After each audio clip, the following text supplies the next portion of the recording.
This week's episode is about AI in healthcare.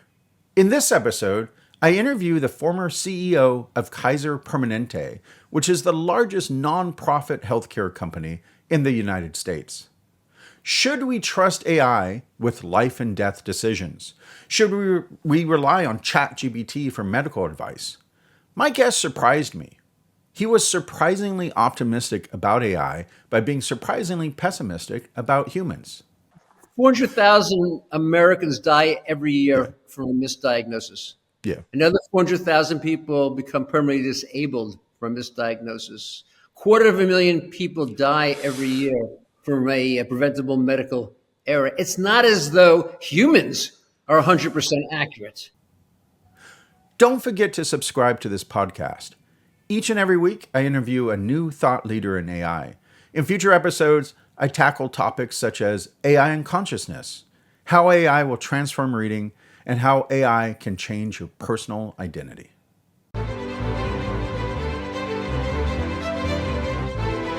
This is the OpenAI Changes Everything podcast with your host, Stephen Walther, where we explore how OpenAI is transforming the future of humanity. Welcome, everyone. Welcome to the show. Today, we have Dr. Robert Pearl with us. I'm going to start by doing a quick introduction. Robert Pearl was the CEO of Kaiser Permanente, the nation's largest medical group, for 18 years. In this role, be prepared for some pretty big numbers coming up. In this role, he led 12,000 physicians, 43,000 staff, and was responsible for the medical care of over 5 million Kaiser Permanente members on the West and East Coasts. He currently serves as a clinical professor of plastic surgery at Stanford University School of Medicine and is on the faculty of the Stanford Graduate School of Business, where he teaches courses on strategy and leadership and lectures on information technology and healthcare policy.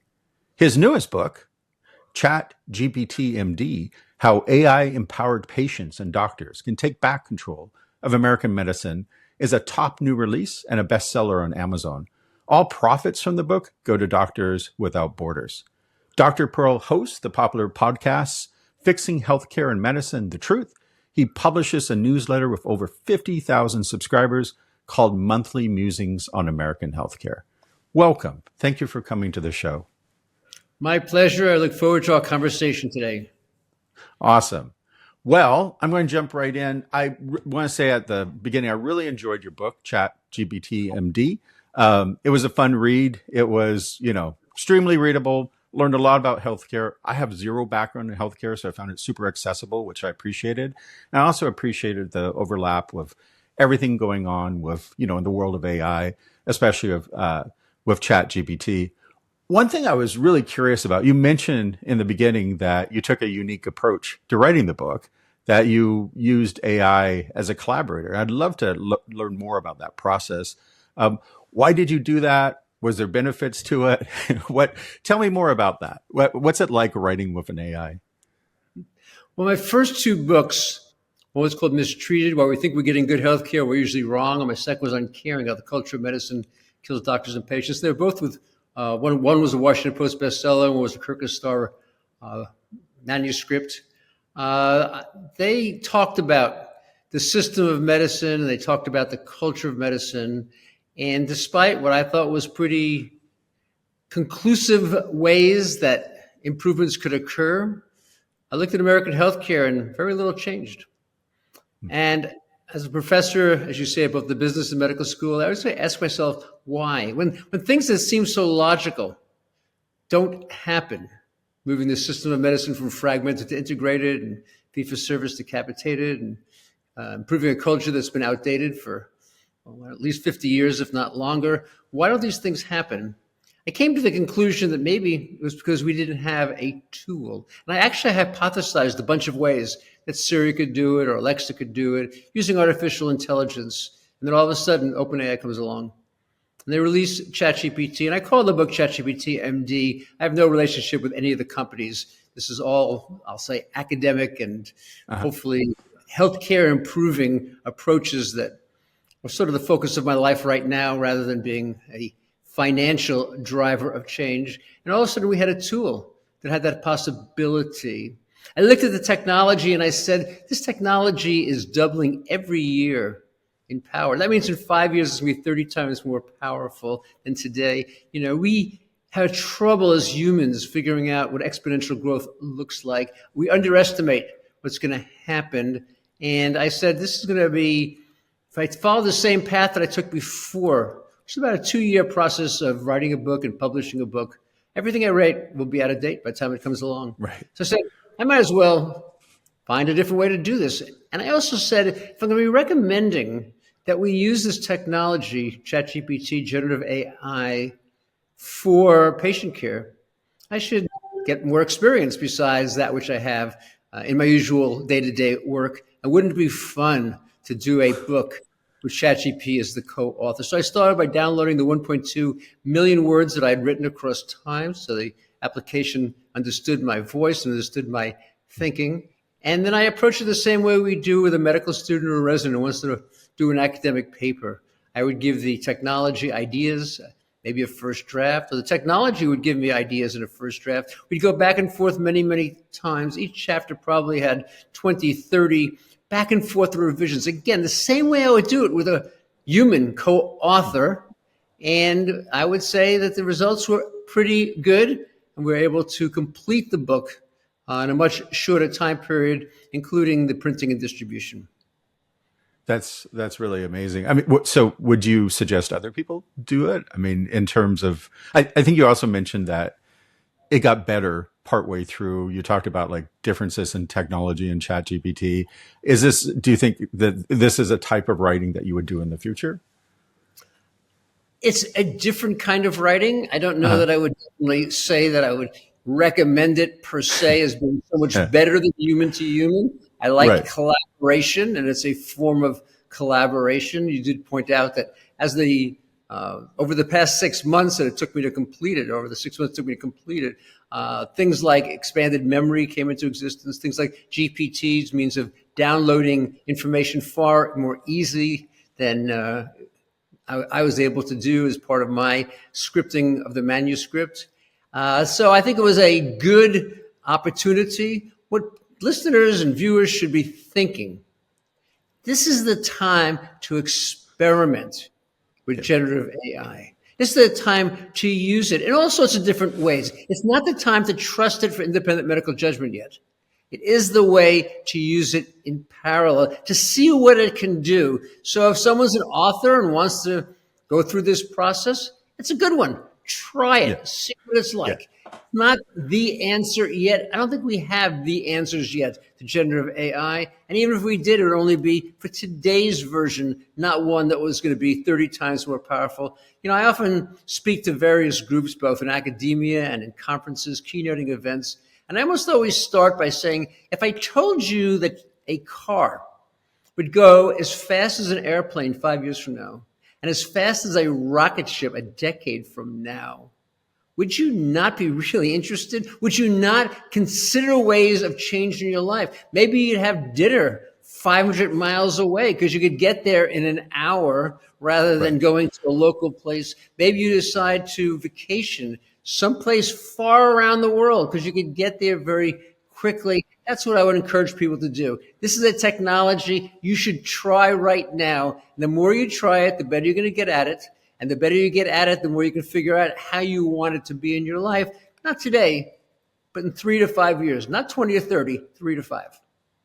Yeah, you're preaching to the choir here. I mean, I've been shocked with the different podcasts I've done, how this technology is changing the process of reading, the process of writing, how it's impacting education. And people are still just trying to get their heads around all the different things they can do with it. And one of the hardest things I've had to get my head around is, it's not like this stuff is programmed to do certain activities. This is all emergent. So we're still discovering exactly what we can do with the technology, because it's not like someone sat down and programmed it to handle certain scenarios.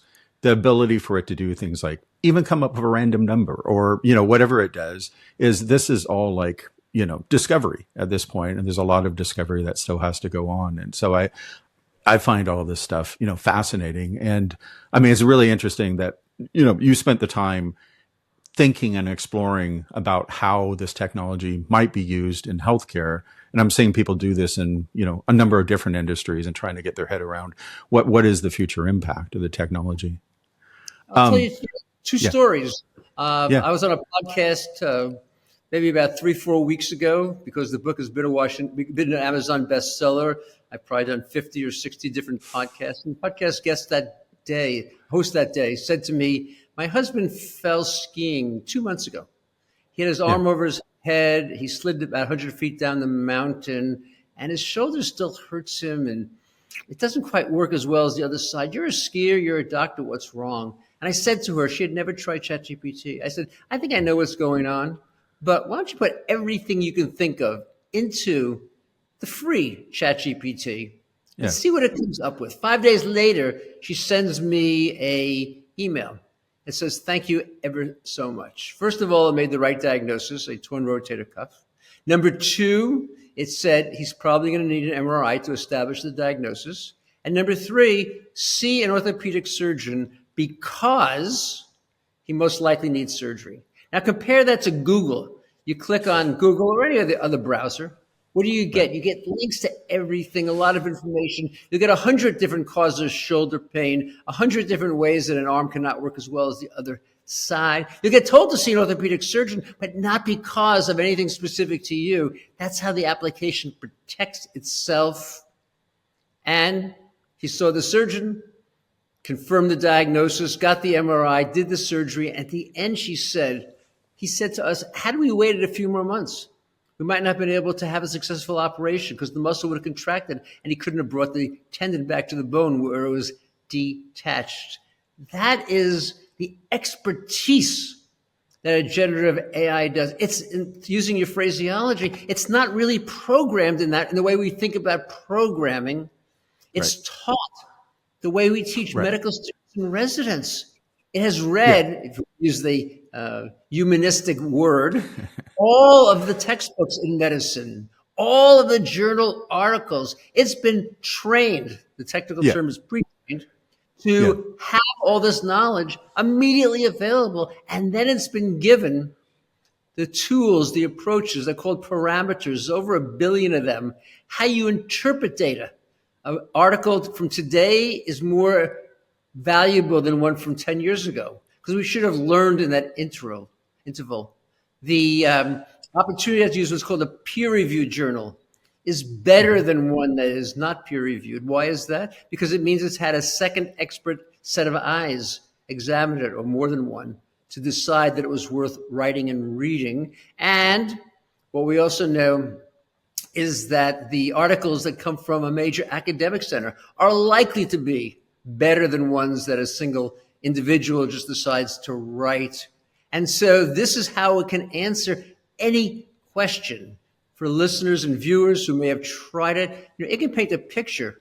It looks like a Rembrandt, even though you've never had an art course. It can program, even though you've never had an IT course.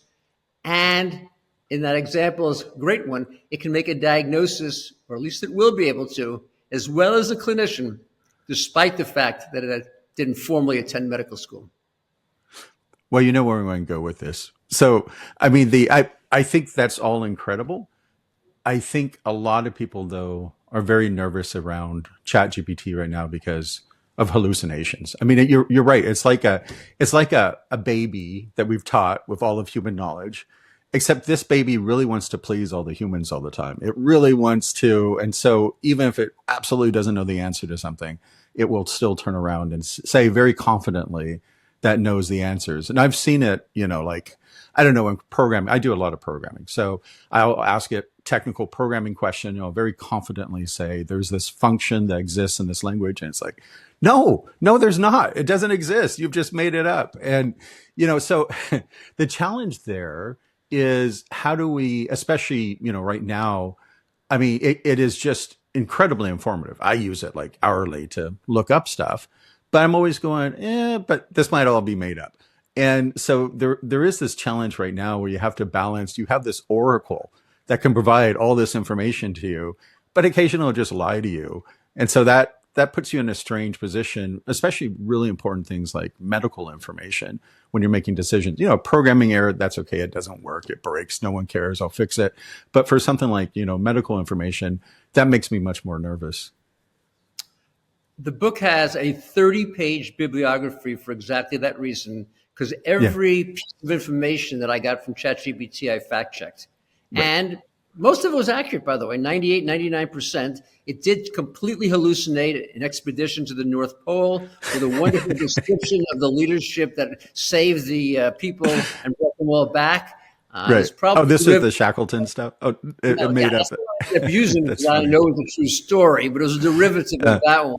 But it made this other one up because I didn't want the Shackleton story. I wanted a different story. There wasn't another Shackleton story. So but you're absolutely right. But if you look at ChatGPT, the first version to GPT-4, 83% of the hallucinations were diminished. Yeah. 5 is coming out soon, maybe 94. At some point, it's going to be high enough. Now, I understand, as you said earlier, you're not a physician, so maybe you don't quite know this, and maybe I shouldn't tell you this because it'll get you a little afraid. You want to scare me? Please don't scare me. But okay. 400,000 Americans die every year from a misdiagnosis. Yeah. Another 400,000 people become permanently disabled from misdiagnosis. 250,000 people die every year from a preventable medical error. It's not as though humans are 100% accurate. What do I think? Right now, it's not yet ready. Because of the hallucinations, that's really the limiting factor. That I would tell people, well, there's another one too, which is that the data is about a year old. So I'd like to have them close that gap down to, what is a clinician? A clinician is not up to date. The information may have been presented at a meeting they didn't attend. But I want to narrow that gap and eliminate the hallucinations, at least get it down to 1 or 2%. Most of the time when the technology hallucinates, it's because we ask a question that drives it to give us an answer with insufficient background around it. If you give an application like this a set of symptoms and ask, what's the most likely diagnosis? It's not going to hallucinate because it has a lot of options. If you put it into a situation where there are no answers at all, then it will come up with something that's likely to be wrong. They have to improve that. I'm confident they will improve that. I gave a talk at Stanford Business School last week, and this was to an audience that came out of the business world. They'd never been in the medical world. And I was telling them many of the same things I told you. At the end of the program, this guy walks up to me and he said, I got to tell you, my daughter has this medical problem. And I asked ChatGPT while you were talking, what was the most likely diagnosis? Gave me 3 diagnoses. The right one was actually at the top. He said it took the clinicians that I saw 18 months to answer it. I think having that information, even though it may be wrong, is going to be helpful because you can ask the clinicians, have you considered this case is a pretty rare autoimmune disease? And if they considered it and ruled it out, you can say, okay, that's either not accurate or a hallucination, call it what you want it to be. But if they hadn't considered it, and it took them a long time to consider it, then that is the circumstance in which I think the chances of a misdiagnosis is actually going to be diminished, not increased as a result. I think that's fair. And it's definitely fair to not hold our AI to a higher standard than we hold our doctors to. And I'm going through a quote from your own book back at you because I think it's a good quote. At one point you write, the reality is that people trust humans far more than they trust machines, even when the data demonstrates that they shouldn't. And I think that's an interesting thought. And I think it's absolutely true.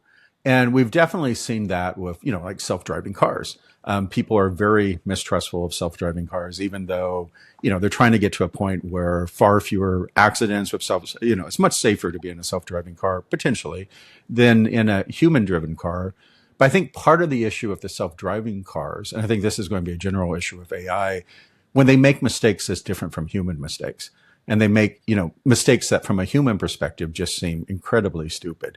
And, that's the thing I think that really sort of drives people crazy because when we have to, it's hard to trust something that's so alien, right? It doesn't think the same way we do in all situations. And I think it makes it more challenging because it feels like it's not the same sort of trust relationship we have with humans. And I don't know. I guess I'm curious about how do we overcome that sort of fear and worry when we're working with AI? How do we get to the point where, I mean, I guess doctors and patients have more trust in how AI is leading? Because I think right now, I mean, we're always going to talk to ChatGPT, take the diagnosis with a grain of salt. It might be one step toward, before we talk to a doctor in more detail, but it's still like, it's not there. It's going to be hard to ever get to the point where we trust an AI to the same degree as we trust, a human doctor. Or do you think there is a way to get to a point where we have as much trust in AI? Well, I think we will get there. It's not just there being a way. A couple of thoughts about it. The first one is most of the terrible things you could do, you can't do as a patient. You can do as a clinician, but you can't do as a patient. If it tells you to cut your leg off, you're not going to cut your leg off. Right. If it tells you to take a certain medication, you're not going to take that medication because you can't prescribe it for yourself. So I think medicine actually has a better opportunity than other fields where the hallucinations actually can get you into far more trouble.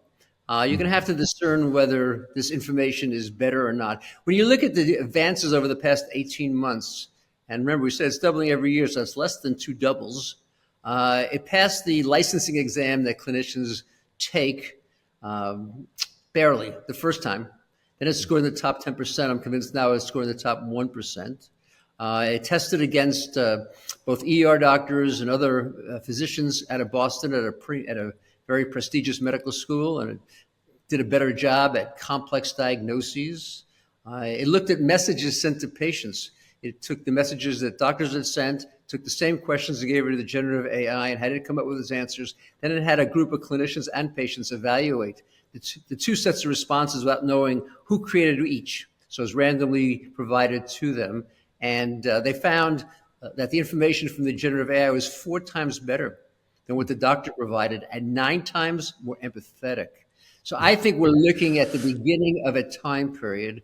Every new technology is met this way. Cars were seen as being lethal, and people wanted them. But they were lethal. Yeah, yeah, right. Yeah, originally, horrible. They just drove right down the middle of a. Yeah. Anyway. No one put an ATM. Put your money into an ATM, it's going to disappear. Right.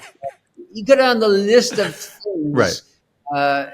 This is just a natural progression. And if you look at the data, I'm actually amazed at how fast it's moving. Yeah. Clinicians, 40% of clinicians now say they will use this in clinical medicine next year. A year ago, 15%. And patients now are saying, a year ago, 80% said they were fearful of a doctor using it, no less themselves using it. And now the majority say they actually believe that it's capable of making excellent diagnoses and being followed. I think it's only a matter of time. There's a lot of information about how, I'll call them trends, become commonplace and common practice. First you have the few zealots, and then you have a second group, and then finally everyone else is doing it, so you do it as well. I think it's inevitable that 5 years from now, when people have symptoms, the first place they're going to go is going to be to a generative AI tool, not calling the doctor's office. Well, so I guess that leads directly to a question about what is the role then of a doctor in the future? I mean, right now, the way I think of a doctor, and I'm sure I have a very different perspective than because I'm coming up from, sort of a patient's perspective, a layman's perspective. But I think of a doctor as someone who has arcane knowledge. They have years of experience diagnosing things. They have all the medical knowledge. They are keepers of all this information that can help me try to figure out, what's going on. And if what you're saying is that you believe that, ChatGPT, generative AI is going to quickly surpass any single doctor's knowledge, which I think, you're talking about the doubling, that will happen quickly. And you also mentioned that study that they did on the Reddit forums, which you were just talking about, where they compared doctors' answers against generative AI. And it was 9 point something times more empathetic, which is that was surprising, right? Because it's actually the AI showing more empathy than the doctors responding to people. I guess the question then is, so what is the role of a doctor in the future? Because I would think they're either sort of like the keeper of information, which doesn't seem as important anymore. I think, AI can do that better, or they're doing the human element, but it seems like they're not doing a great job in comparison to the AI and the human element. So I guess I'm curious, how do you see doctors in the future? I like your perspective quite a bit, because we have to start with the question is, why aren't they able to do what they need to be doing? And the answer is they don't have time. Yeah. So I think the purpose of the technology is to create time for the clinician, because that's going to feed into the uniquely human-to-human roles. Now, what do I mean by that? Well, in terms of arcane knowledge, these generative AI tools will have far more arcane knowledge than any human. Why is that? Because they have the totality of the medical literature. So, Right. And they can immediately access it. They don't forget things once it's been loaded now into the memory that exists, and that memory is going to continue to expand. So what does the human, and the second thing about it is we overrate intuition. There's a lot of data says that actually following rules and approaches actually give you far better outcomes than intuition. Why is that? Because we know Kahneman's research that we have intellectual biases, cognitive biases, and if the last patient you saw had a complication, you're less likely to prescribe that medication than if they didn't, even though statistically an N of 1 is meaningless. So we go down all the human problems that are there.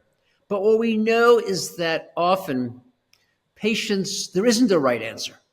And this is where I think the human to human comes into. I'll give you one example. If you have diabetes and I push the limits on putting you into maximal control, I will decrease the chances of you developing a heart attack or a kidney failure or a peripheral loss of a limb due to vascular occlusion. That's a really good outcome, right? Yeah. But I'm also going to push you closer to having a hypoglycemic accident, so that if you're in a car driving, you could be in a wreck. Which do you do? There isn't an answer. This is the fundamental human situation. Or take another one. If you want to create a approach that's going to prevent disease, whether it's going to be diet or exercise, any kind of approach around lifestyle medicine, we know what to do. Generative AI will create the perfect plan. It will give you the recipes. It'll give you your shopping lists. Tell them, you only want to use zucchini and strawberries, and you want it to be done in 20 minutes. It will give you a recipe, and it'll tell you what to buy. All right. And what we know is that people often don't follow it. Right. Why? We know it's the right thing to do. We know it will save your life, because this is the basic human to human piece. So it's that relationship piece. And I think what we've seen is that we've lost that over the past 20, 30, 40, 50 years. I don't know how long that is.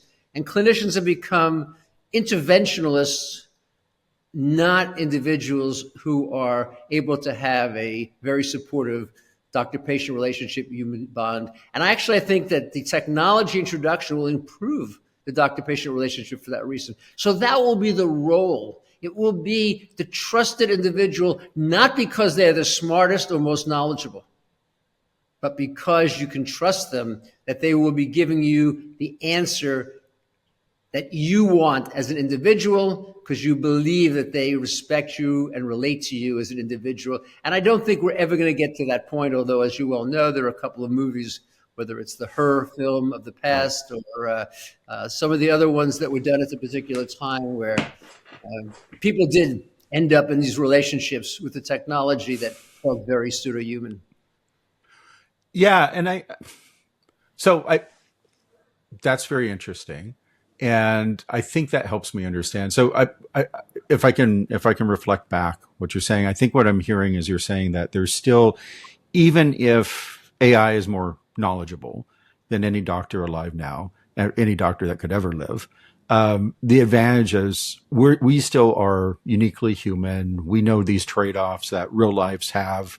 AI can't really be trusted to be in that type of conversation about like how to lead a good life as a human, because it's not leading a life as a human at all. It's an AI. And so that's why we would build trust in a physician making the right decisions for our particular lives. Am I getting that right? I think you're getting close. To me, Okay. the technology is not able to understand the difference between you and me as human beings. You and Yeah. I may make opposite decisions, both for good, rational reasons. Right. The application is going to say one of us is right, or neither of us is right, but it's not going to say that both of us are right because we just contradicted each other. That Right. is a distinctly human place. Where we make a mistake is to think that intuition extends to medicine. It used to, by the way, when we didn't know as much. Right. But 99.9% of hearts respond the same way to a particular medication. And so it's not intuition because we don't have an N of 10,000 that we would need. That's where generative AI tool will have a better chance of being able to come up with the right answer that's sitting there. So it's the intrinsically contradictory differences in opinion that are not wrong, but are just the nature of the fact that, as I said, which is a bigger risk, hypoglycemia and a potential wreck, or dying early from a heart disease or kidney failure? That's a impossible question for generative AI to answer. And it's a question that we have to answer. Or end of life. At what point do we say it's enough? Stop torturing my parent and my grandparent by keeping them in the hospital and putting tubes in and doing procedures. They've had a wonderful life. The time has come for them to die. That is not a possible answer for a generative AI tool to give, because you could say it's the ethical questions. You could say it's the relationship questions. I think those are the areas where there is a single right answer. The technology will do it better.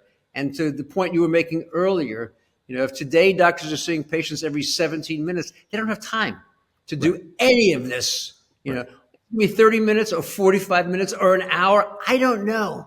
I know that where we are today won't work. And I know that if the technology would allow the patients, why the subtitle of the book is how AI empowered patients and doctors can take back control of medicine. I think if the patient can do 20 to 30% of what the doctor does in the office today and do it in a reliable kind of way, and I'm going to make the point even a better way when it comes to chronic disease, then that frees the clinician up to focus on the areas where only a human being can add that value. I want to ask you about that because I think I'm one of the themes I saw in the book, which I thought was really interesting. You talk about sort of this transition between doctors focusing on acute problems to transitioning over to focusing much more on chronic problems. So, less focused on like mending broken legs and more focused on diabetes and heart disease and all the stuff that afflict us in this century. And I liked, you had a chapter in the book. It was almost like a science fiction story. It was almost like Her, like the movie, but it involved involved an AI named Luna, and it spent, you talk about sort of this hypothetical interaction between Luna and a patient who has, I think, heart disease, but same thing for diabetes, who has a chronic condition, and it could help advise that patient on everything they're doing. So it would say, hey, maybe don't eat that food. That's not good for you. Don't eat that hamburger, have quinoa, or maybe you should do a guided meditation, or it would help guide the person through their days so that they're, more observant of all of the right sort of medical decisions that they need to make. And on the one hand, so I have a lot of people in my family who have diabetes and are struggling with that. And, you have to remember to take the insulin. You have to not eat the wrong food. It's a hour by hour challenge, right? I mean, you have to keep putting effort on it. So I can see on the one hand how valuable it would be to have a machine whispering in your ear, telling you the right thing to do when you're making, just all of these decisions throughout the day. But on the other hand, it felt a little Black Mirror at the same time, because there's also that sense of like, giving up your autonomy, this machine telling you what to do.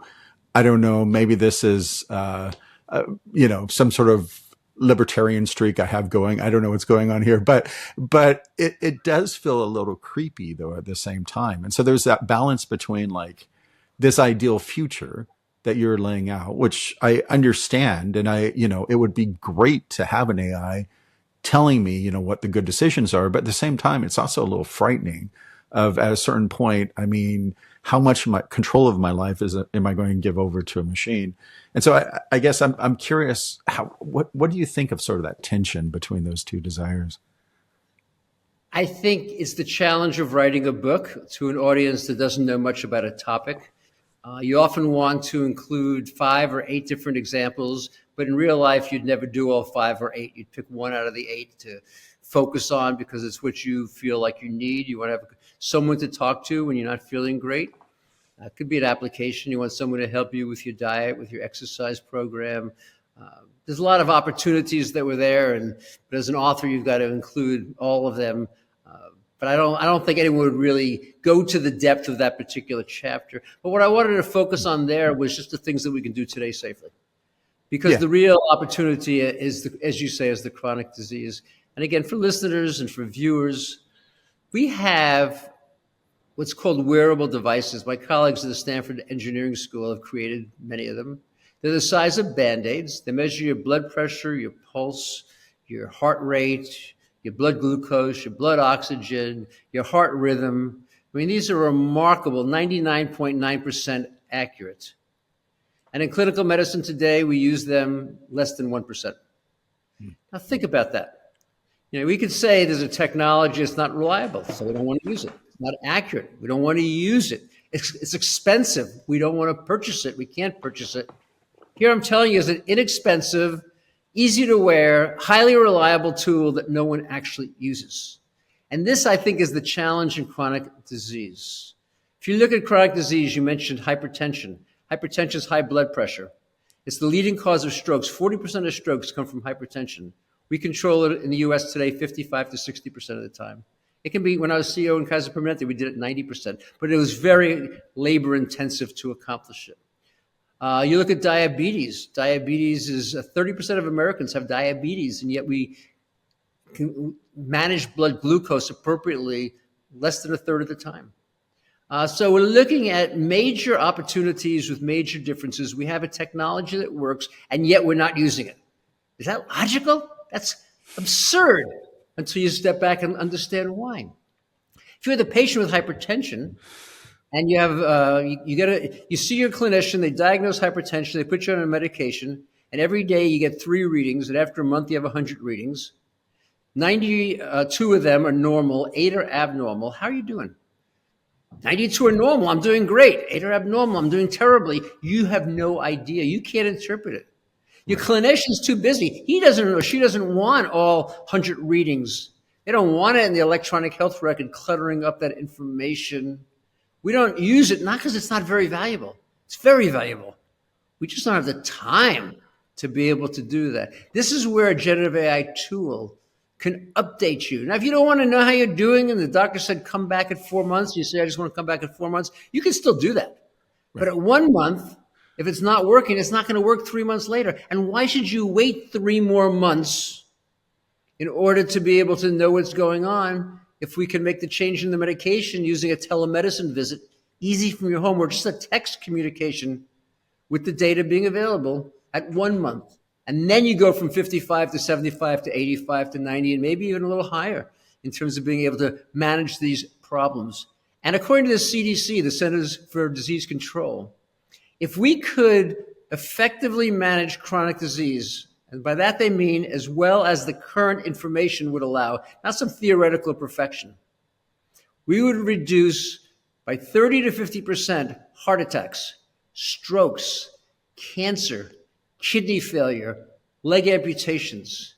And now let's ask ourselves, if we have a problem with quality and a problem with cost, which we have both in healthcare today, and we took just those 5 things I mentioned and reduced the incidence by 30 to 50%, what would happen to quality? What would happen to longevity? What would happen to cost? And yet this opportunity that we have today isn't being used. I think in generative AI, it's going to be the standard. All of your relatives who have diabetes, they already have glucose monitors. It's not, we don't have the data. Right. They need the information and the feedback. And when they need to have a change in medication, they can schedule that and let the doctor know. And when they don't need to see the clinician because everything is going according to plan. That, I think, is the big opportunity. We have this phrase that we don't want to have a pay for volume, we want to pay for value, Right. and that leads to value-based care. And value-based care means we lower the cost of medical treatment, not by cutting back and restricting care, but by raising quality and avoiding the complications of chronic disease. I think this is the big opportunity for American medicine. There are hurdles standing in the way, but they're not technological. They're simply human and financial.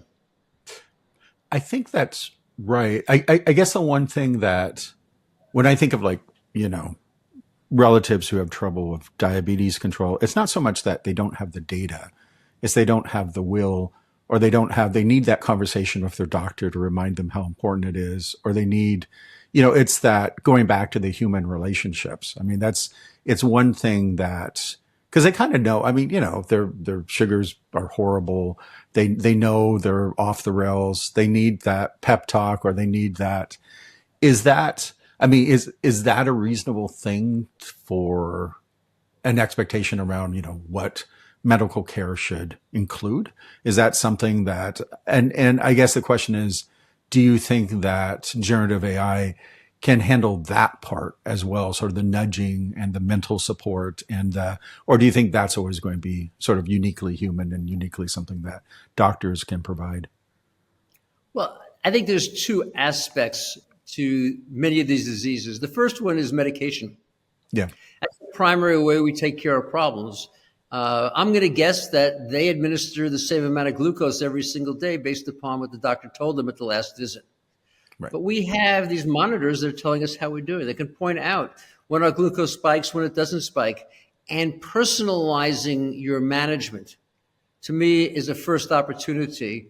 And I don't know why anyone wouldn't want to see that happen, because they're going to get better control simply by changing when they administer the medication or administering the dose, or some other type of change that would be easy for something like a generative AI tool to calculate based upon each of the glucose measurements, rather than what we call the hemoglobin A1C, which is a 3-month average of all those pieces that are there.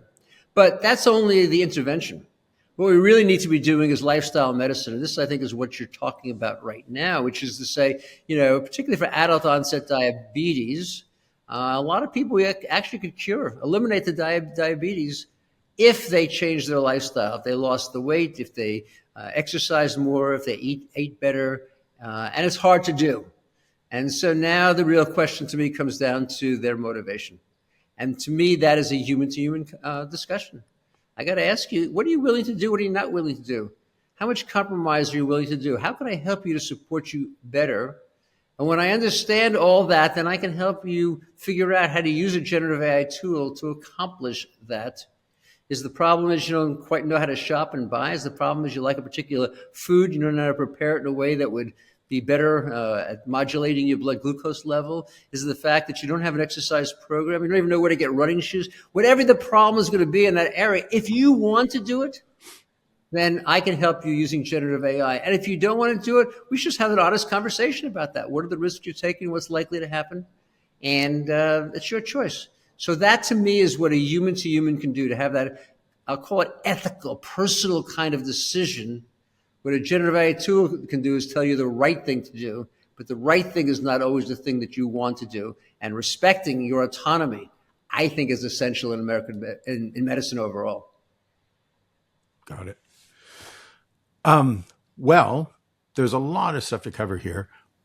I'm curious if people want to understand the latest advances in AI and how it's impacting healthcare, what do you recommend they do? What's the best way to, sort of keep up with everything going on? How do you keep up with everything going on? What's the best way to, make sure that you understand advances? Because everything's happening so fast right now. Well, the first thing is I recommend they all read the book ChatGPT MD. And again, all the profits go to Doctors Without Borders. This is not my finances, and Doctors Without Borders is a great organization.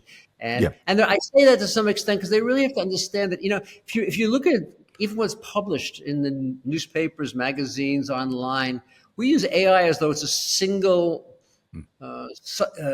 process. Nothing could be more untrue. There's rule-based AI that people create the rules that the technology follows. There's narrow AI that takes 10,000 mammograms, 5,000 of which show cancer, 5,000 of which are either normal or benign disease. And then it finds maybe 50 or 100 different slight variations. And it can answer very well, better than humans, actually, 10% better than radiologists, what cancer is and what cancer is not.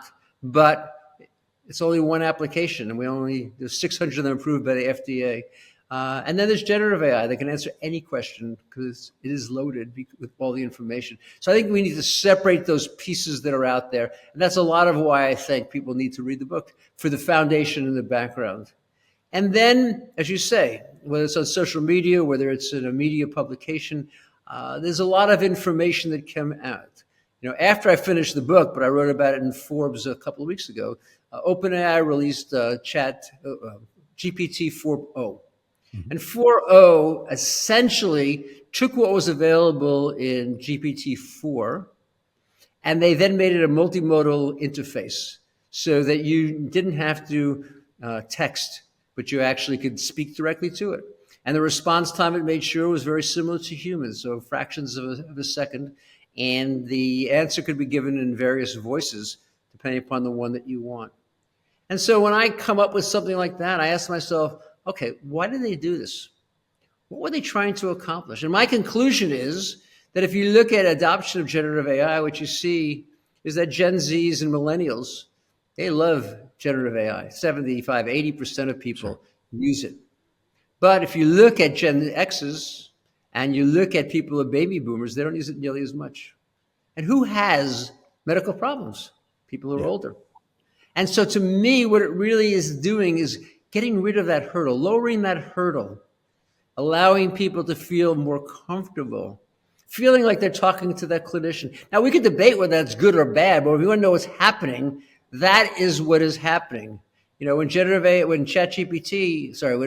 announces the next version of ChatGPT, GPT-5, look at it and see. And so there's a lot of places that I look. This is what I do, both because I'm a professor at Stanford as well as interested in the area, always trying to read and find things. And it's not hard. Most of the companies making these advances publicize them pretty well. But the more important piece, I think, than reading about it is using it and then applying their imagination. How might you do it? Right. And I warn people in advance, it takes about 10 hours to be able to use it very effectively, to put all the information in place. And I would say when it comes to your personalized health, it's very hard to get maximally personalized health in clinical medicine today. Take something like the human genome. How can a single clinician ever remember it? And for a generative AI app, it's simple. You take all the information from your family history, all the medical information, your laboratory information, you put all the pieces together. This is the kind of thing that a generative AI tool can do very well. We're early in this process. I tell people about my dad. My dad, in 2007, called me up, and he knew I was interested in technology. He said, Robbie, I purchased an iPhone. I said, wow, Dad, you're at the cutting edge of this. What are you going to do with your iPhone? And he said, put it in my trunk, lock the trunk, and if I get into a car wreck, I can open the trunk and take my phone out and get help. And that was the most that he could see. In fact, that was the most that most people could see. Try to imagine. You can't drive your car these days. You can't even get into your Tesla without your phone. Whatever it's going to be, I think that people should be looking for an answer. They're not yet ready to decide to apply it into medical practice until they get more proof from experts that are there. But to try to understand what the future is going to look like when this is 30 times more powerful, I think that that's something we all can do. So I would say it's much more about experimentation and experience and pushing the boundaries and talking to folks who are doing it than it is about trying to find some expert someplace who's going to opine about it. And by the way, most likely would be behind the curve because this generative AI is going to challenge their expertise in ways that they'd rather it did not. So I just want to thank you for helping us get ChatGPT out of the trunk today and try to figure out. I love that analogy. Well, awesome. Thank you for your time today. Really appreciate it. The book again, just want to repeat, it's on Amazon. You can download it right now. ChatGPT MD, How AI Empowered Patients and Doctors Can Take Back Control of American Medicine. Thank you for your time today. This was a great conversation. My pleasure. People go to my website, robertpearlmd.com, if they want more information. And if they want the audiobook, I recorded it myself. I wanted ChatGPT to do it, by the way, but Amazon no longer allows that to happen. Otherwise, I would have done it. But Nice. I would have done it in my voice, but I recorded it. Yeah, very cool. Much more authentic. Nice. I say to listeners, if you buy the book and read the book and you don't agree, let me know. I want to know what you're thinking. That's how I get to be more knowledgeable about what exists and what can exist. Thank you for having me today. It's been fun interacting with a technology expert like yourself.